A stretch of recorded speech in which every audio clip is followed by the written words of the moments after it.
What are some of the most common side effects that you've seen from the COVID-19 vaccines? Most concerning is fatal heart damage, myocarditis. Fatal. What is myocarditis? We hear about it all the time. People are like, a kid falls down in a soccer game and people are yelling, he's got myocarditis. You just don't know what's going on. What is it exactly? There was a very important paper by Crosson, Krauson, from Harvard, that found in some people who took the vaccines, found that the messenger RNA is physically in the heart. That's a bad sign. Whatever you take in the arm should not end up in the heart. Mm-hmm. So it has a tropism for the heart. It actually has a predilection to go in the heart. So there's Crosson to 2023. So messenger RNA is in the heart. Okay. Yeah. And let me see. Duration of SARS-CoV-2 mRNA vaccine, persistence and factors associated with the cardiac involvement in recently vaccinated patients. Let me see what it says. Vaccine was detected in the axillary lymph nodes in a majority of patients dying within 30 days of vaccination, but not in patients dying more than 30 days from vaccination. So originally it was going to the heart. Read farther down. Vaccine was detected in the myocardium, in the heart, in a subset of patients vaccinated within 30 days of death. I mean, it's at the scene of the crime. Okay. Right. Another paper by Baumeier, Baumeier, Baumeier, found the spike protein in the heart. He didn't have the tech to find the messenger RNA, but he found the spike protein in the heart. And there you go. That should be Baumeier. That's it. So these are images showing inflammation and spike protein in the heart. Mm-hmm. So here's the point. The vaccine is in the heart. The spike protein is the heart. When you have inflammation in the heart is dependent on having a nice, consistent muscle for conduction of electricity. That's how our heartbeat comes, depolarization. When you have inflammation, that creates heterogeneity in conduction, and then we can actually get a reentrant loop, an electrical loop that goes around very, very fast. That's called ventricular tachycardia. And if that isn't shocked or interrupted, it degenerates to ventricular fibrillation, and you're down. Now, the triggers, we've had myocarditis rarely before the pandemic from various viruses and other forms of inflammation. It was known then that we can never let these people exercise, because if they exercise, the surge of adrenaline through exercise can trigger this abnormal heart rhythm. Wow. It's in our guidelines. So as the vaccines roll out, and we've had a U.S. Senate hearing on this in May of 2025, people started getting heart damage with the vaccines. And if you look up U.S. Senate testimony, May 21st, 2026, Ron Johnson, Peter McCullough, the U.S. government got communications from Israel saying, listen, we gave the vaccine to all our soldiers. We got 60 cases of heart damage and 2 cases are fatal. This came in February of 2021. The public health agencies, they all sat on this. The White House sat on this, and they didn't inform the public. And so more people got vaccinated.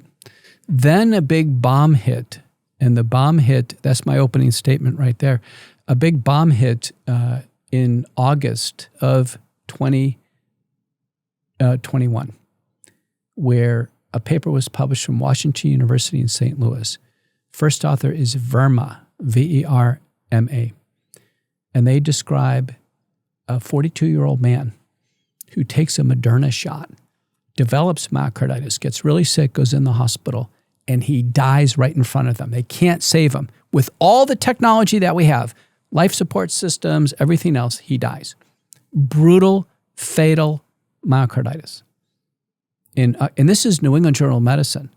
But here's my point. Okay. If there was a new drug on the market and we gave it to somebody and they died of fatal heart damage, there'd be product warnings, withdrawals. Doctors would say, wait a minute, I'm not concerned. Doctors showed no concern over this. Outside of me, I saw this. I said, you got to be kidding me. This kills a healthy 42-year-old man. If Moderna can kill a healthy 42-year-old man with all the technology and we can't save them, do you know how many people are dying in nursing homes, in athletic fields, and in schools, and all over? And how many people are dying in underdeveloped countries? But are we seeing an uptick in that? Like, is there any information, or would we even get the correct information anymore? That's because it starts to get to this place where you're like, okay, if this is really happening, I'm not seeing people drop dead everywhere, you know? I'm not hearing that, but also you don't know if the news is factual or not a lot of times. Don't you think you would see it happening in mass so that it would really support some of this information that you're saying? You'd have to get to a point where it would be, people have estimated this. What would be something so significant that you'd see it with your human eye? It's probably more than 15%. More than 15% of the population, you mean? You'd have to just see bodies all over the place. Right. Yeah, you'd literally have to be like, oh man, what's going on? You know? Otherwise, you'll miss an important signal. Now, there's 12 studies showing mortality is actually up since the pandemic, not down. You know, you go through a pandemic, there's a culling effect. There should be, sicker, frail people who die, and therefore the remaining people have a lower mortality if the pandemic mortality is up. Do you believe that the number of vaccine-related deaths is being misrepresented? Yes. So let's go to OpenVAERS, OpenVAERS.com. Click U.S. data. Okay, nobody's challenged this. This is presented in the U.S. Senate multiple times. These are deaths reported to VAERS by doctors like me who've already determined the vaccine is the cause of death. This is not controversial. I've reported some of these cases. I've already decided the vaccine caused the death.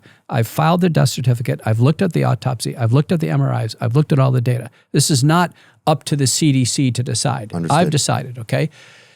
19,609 deaths. Okay. Do you know how many deaths per year come into this system for all the other vaccines combined? 150. 150,000? 150. Total. Wow. This is off the Richter scale. Scale.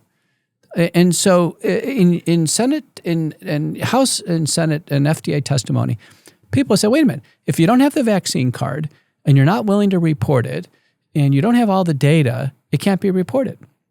So what is the underreporting factor? There's actually a publication on this. But from conservatively, because people are aware of COVID and fatal side effects, the conservative estimate is 30. And in my publications, I use 30. 30,000? No, 30. It's an underreporting factor, meaning this 19,609 is probably underreported 30-fold.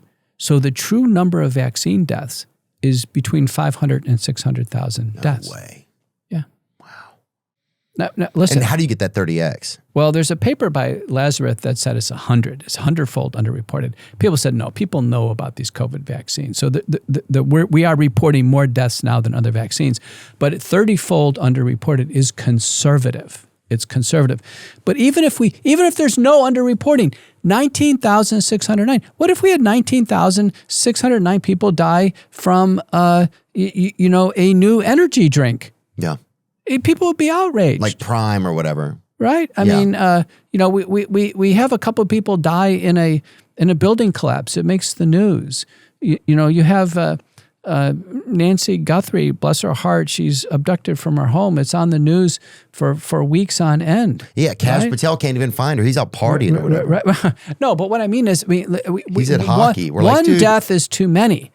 But here we are in that 19,609. Yeah. Are these in-your-face deaths reported in the peer-reviewed literature? And one that really caught my eye is by Gill and colleagues. Gill, Archives of Pathology.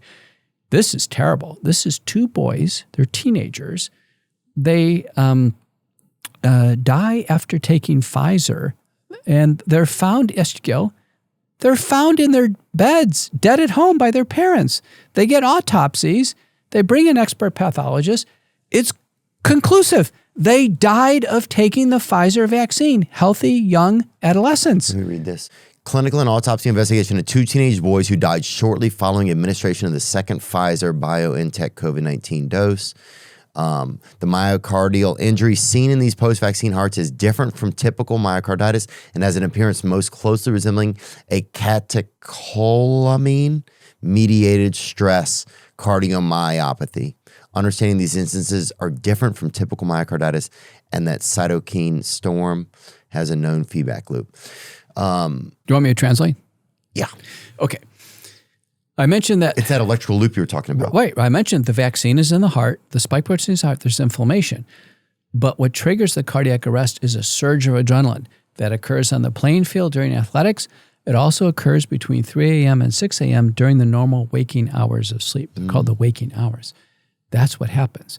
So the pattern of vaccine deaths has been during sports and athletics and then dead in bed. These are astronomical numbers. The simple fact that 150 people have died of vaccines, die of vaccines each year, right? Is that what you're saying? That's what comes in the report. Right. And this report is saying that there was 19,000. This is just, which we believe is highly underreported. Right. 19,000 over 5 years. So, but I can tell you, by March of 2021, 3 months into the campaign, there were 1,600 deaths. Wow. And I was called to the Texas Senate. I said, listen, I'm concerned. I had already expressed concern before they came out. I'm really concerned. And you can't whitewash this away. And that's what we saw being done everywhere. And I've heard ridiculous explanations like, well, these aren't verified. Well, who's going to verify them? The doctor has all the when I do a VAERS report, the first 3 or 4 pages is all about me. Who are you? Who's making this report? Where's your name? What's your address? What's your email? What's your office address? What have you? Okay. Then the next several pages are who the patient, who are they, who are their relatives, where's their email, what's their address. The CDC has all of this information on 19,000 deaths. Do you know how many people the CDC has actually called to kind of do a study? 0. Wow. They're sitting on 19,600 deaths. They have all the information. They didn't even send a I'm sorry card. I mean, let alone do a study.